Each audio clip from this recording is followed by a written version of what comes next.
வணக்கம் நண்பர்களே. இன்றைக்கி வீடியோவில் என்ன பார்க்க போகிறோன்னா ப்ரூக்லி. இந்த குழம்பு வச்சு பாருங்கள் எப்படி இருக்குது அப்படின்னு. இதுக்கு ஒரு ப்ரூக்லியை வாங்கிருங்க. அதை சுடுதண்ணியில் போட்டு எடுத்துட்டு கட் பண்ணணும். இந்த மாதிரி கட் பண்ணிவிடுங்க. கட் பண்ணிவிட்டு சுடுதண்ணியில் போட்டாலும் சரி, இல்லை கட் பண்ணுறதுக்கு முன்னாடி போட்டு வாஷ் பண்ணாலும் பரவாயில்ல. ரெண்டும் எது வேணுமோ அதை பண்ணிக்கலாம். முன்னாடி பின்னாடி ரெண்டில் ஒன்று.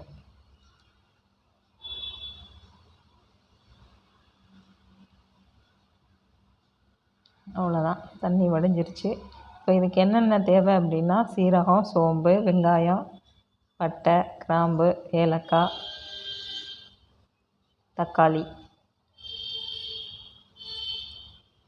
இப்போ சட்டி சூடாகிடுச்சு. கருவேப்பிலை, பிரிஞ்சி லீஃபு, ஏலக்காய் போட்டாச்சு. அது கூட சீரகம், சோம்பு 1 டீஸ்பூன் போடுங்க, மிளகு 1 டீஸ்பூன், எல்லாத்தையும் போட்டு நல்லா வதக்கிடலாம். அப்புறம் பட்டை மிளகா, சிவப்பு மிளகா, அது ஒரு 4 பீஸ் போடுங்க. இப்போது இஞ்சி பூண்டு நான் நச்சு போட்டிருக்கேன், அதையும் சேர்த்துக்கலாம். வதங்கட்டும். இப்போது ஆனியன், நான் பெரிய வெங்காயம் நல்லா ஒன்று கட் பண்ணி பொடிசு பொடிசாக வச்சு போடுறோம், அது மாதிரி கட் பண்ணுங்கள். தக்காளி, ரொம்ப ஈஸியான மெத்தடு தான் இது. வதங்கட்டும் தக்காளியும்.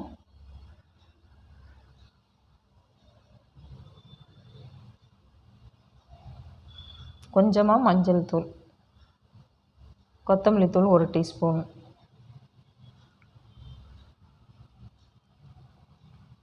மிளகாத்தூள் 1 டீஸ்பூன் போடுங்க. கரம் மசாலா 1/2 டீஸ்பூன் போதும். எல்லாத்தையும் நல்லா மிக்ஸ் பண்ணி வதக்கிடலாம். கருகிடக்கூடாது, கருகுனா டேஸ்ட்டு போயிடும்.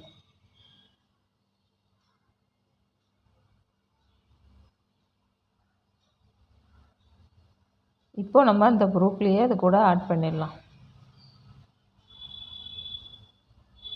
இதையும் சேர்த்து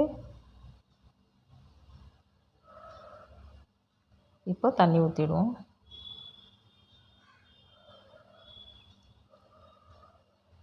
நல்லா கொதிக்கட்டும். கொதித்ததுக்கப்புறம்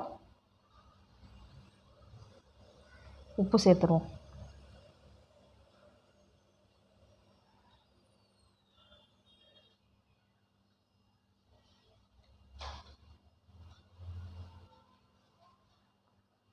நல்லா கொதிச்சிருச்சு பாருங்கள். அவ்வளோதான், ரெடி.